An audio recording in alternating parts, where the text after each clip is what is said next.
ہم صرف یہ نہیں بتائیں گے کہ نماز پڑھنے سے صحت اچھی ہوتی ہے، اللہ تعالیٰ خوش ہوتے ہیں، اس میں کس نے نماز شروع کرنی ہے؟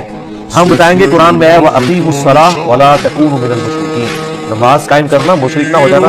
پھر اس میں جملہ بولتا ہوں کہ نماز نہ پڑھنے والا پاکستان کے شناختی کارڈ میں مسلمان ہے، قرآن کی نظر میں وہ کافر ہے، مشرک ہے۔ انا للہ و انا الیہ راجعون، اتنا بڑا جھوٹا الزام قرآن پاک کے اوپر۔ یقین کرو یار، میں دعوے سے یہ بات کرتا ہوں، جو بندہ اردو سمجھنے والا ہے نا، جس کو اردو پڑھنا آتی ہے، وہ بھی جب اس آیت کریمہ کا ترجمہ کرے گا نا تو وہ بات کو سمجھ جائے گا کہ یہاں پر خالق کائنات بات کیا کر رہا ہے۔ میں آپ لوگوں کے سامنے یہ مکمل آیت کریمہ لگاتا ہوں اور اس کا ترجمہ بھی لگاتا ہوں، توجہ سے سنیے گا اور غور سے پڑھیے گا۔ یقین کریں میں دعوے سے کہتا ہوں کہ آپ بھی اس بات کو بآسانی سمجھ جائیں گے۔ خالق کائنات اس آیت کریمہ کے اندر یہ ارشاد فرماتا ہے منیبین الیہ، کہ اس کی طرف رجوع لاتے ہوئے، وَاتَّقُوهُ، اور اس سے ڈرو، وَأَقِیمُوا الصَّلَاةَ، اور نماز قائم کرو، وَلَا تَكُونُوا مِنَ الْمُشْرِکِینَ، اور مشرکین میں سے نہ ہونا۔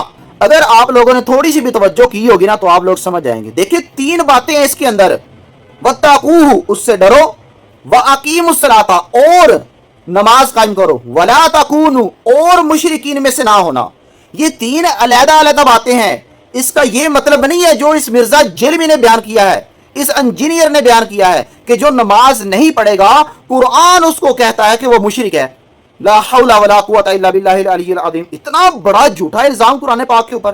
اور پھر مزید اس آیت کریمہ کی وضاحت دیکھیں۔ ایک وضاحت یہ ہے کہ اس جلوی نے کی ہے، اس کو اردو ترجمہ بھی صحیح کرنا نہیں آتا، اردو ترجمہ بھی صحیح اوپر سے دیکھ کر بھی پڑھنا نہیں آتا، اور عربی کا ترجمہ پھر خود کرنا وہ تو بڑی دور کی بات ہے نا۔ اب دیکھیں ایک وضاحت اس نے کی ہے کہ جو نماز نہیں پڑھتا اس کو قرآن کہتا ہے کہ یہ مشرک ہے، اور ایک وضاحت مفسرین نے کی ہے۔ مفسرین بھی میں اسکرین شاٹ لگا دیتا ہوں، پڑھیں مفسرین کیا کہتے ہیں۔